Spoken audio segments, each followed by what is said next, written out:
So there's resistance going laterally. So it means that the medial muscles are tight. So people will protect this area, like the moment you touch it, they were like, oh, don't touch that.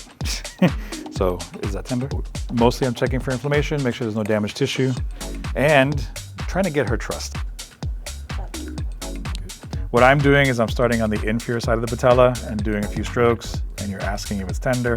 Go kind of in the middle, do a few strokes, and then go superior. I'm just covering the whole space. What you're trying to do is make a straight line between here and here. I'm just trying to go this way. I'm not doing too deep right now. Real slow exhale, real slow. What number are we at? If you're not gonna go through the whole IT band, just go as far as you can there. Right about there, I can't pick it up anymore. You're looking for the muscle belly. So that's TFL. So palm, anything tender?